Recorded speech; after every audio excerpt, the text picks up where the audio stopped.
देश के पहले multicast news hub live times के डिजिटल प्लेटफॉर्म पर आपका स्वागत है। हम एक बार फिर हाजिर हैं उत्तर प्रदेश की महत्वपूर्ण खबरों के साथ। भाजपा के प्रदेश संगठन को लेकर नई दिल्ली में मंथन शुरू हो गया है। माना जा रहा है कि यूपी भाजपा के संगठन की नई टीम आज घोषित भी हो सकती है। प्रदेश स्तर पर लंबी कवायद के बाद संभावित नामों की सूची नई दिल्ली पहुंच गई है और आज नई दिल्ली में भाजपा के राष्ट्रीय अध्यक्ष नितिन नवीन और राष्ट्रीय महामंत्री संगठन BL संतोष की उपस्थिति में इस टीम को लेकर मंथन शुरू हो गया है। भाजपा के प्रदेश अध्यक्ष पंकज चौधरी और प्रदेश महामंत्री संगठन धर्मपाल सिंह भी इस बैठक में मौजूद हैं।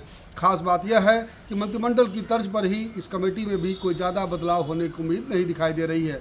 माना जा रहा है कि 50 से 60% वही चेहरे होंगे जो मौजूदा टीम में हैं। क्योंकि अगले साल ही चुनाव होने वाला है तो पार्टी बहुत ज़्यादा जोखिम लेने के मूड में नहीं है। यूपी में सियासत से ही जुड़ी एक और खबर बसपा और कांग्रेस से सामने आ रही है। बसपा प्रमुख मायावती ने एक बार फिर यह संदेश दिया है कि वो अगला चुनाव यानी 2027 का विधानसभा चुनाव अकेले ही लड़ना चाहती हैं। कांग्रेस के पूर्व अध्यक्ष और रायबरेली के सांसद राहुल गांधी ने अपनी पार्टी के 2 नेताओं को उनके पास भेजा था। माना जा रहा है कि दोनों उनका संदेश लेकर गए थे, लेकिन मायावती ने दोनों को बैरक लौटा दिया और मिलने से ही इनकार कर दिया। दोनों नेताओं ने मायावती से मिल करके पार्टी के साथ गठबंधन की संभावनाओं पर चर्चा करने की बात सोची थी। माना जा रहा है कि कांग्रेस अगले साल होने वाले चुनाव में बसपा के साथ गठबंधन चाहती है। कांग्रेस के अनुसूचित जाति विभाग के राष्ट्रीय अध्यक्ष राजेंद्र पाल गौतम और सांसद तनुज पुनिया मायावती से मिलने उनके आवास पर गए थे। अनुरोध किया गया, लेकिन मायावती ने मिलने से इनकार कर दिया। राजेंद्र पाल गौतम का कहना है कि वह शिष्टाचार भेंट के लिए गए थे। मायावती दलित समाज की मुख्यमंत्री रही हैं, वह उनका कुशल क्षेम जानने गए थे। उन्होंने मिलने का अनुरोध उनके आवास पर नोट करा दिया है और जब भी वह समय देंगी वह मिलने जाएंगे।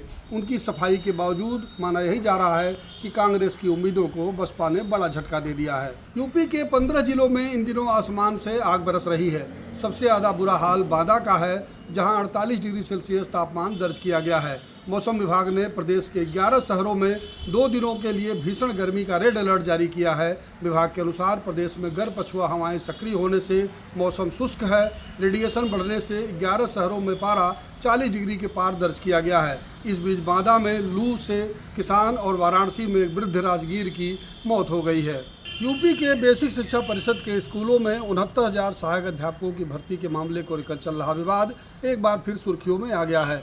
सुप्रीम कोर्ट ने मंगलवार को उत्तर प्रदेश सरकार को इन शिक्षकों की भर्ती के मामले में हाई कोर्ट के आदेश के अनुसार मूल चयन सूची तैयार करने और अदालत में पेश करने का निर्देश दिया। सुप्रीम कोर्ट ने यह निर्देश तब दिया जब राज्य सरकार की ओर से हाई कोर्ट के आदेश के अनुसार मूल चयन सूची तैयार करने के लिए 6 से 8 हफ्ते का समय देने की मांग की गई।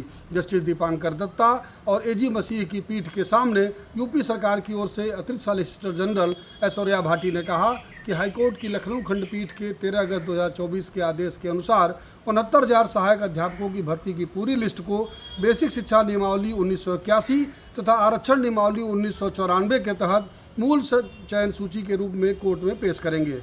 अब एक चौंकाने और चिंतित करने वाली खबर। राजधानी लखनऊ के 100 साल पुराने चुटकी भंडार इंटर कॉलेज में अब पढ़ाई बंद हो जाएगी। हाईकोर्ट की लखनऊ खंडपीठ ने हुसैनगंज स्थित लगभग 100 वर्ष पुराने चुटकी भंडार गर्ल्स इंटर कॉलेज के भवन को असुरक्षित मानते हुए वहां 1 सप्ताह के भीतर सभी शैक्षणिक गतिविधियां बंद करने का आदेश दिया है। हाईकोर्ट ने DIOs को निर्देश दिया है कि वह स्कूल की छात्राओं को अन्यत्र विद्यालयों में स्थानांतरित करें और साथ ही शिक्षकों को भी किसी और विद्यालय में समायोजित कर उनका सेवा लाभ जारी रखना सुनिश्चित करें। लखनऊ से लाइव टाइम्स के लिए राजीव ओझा।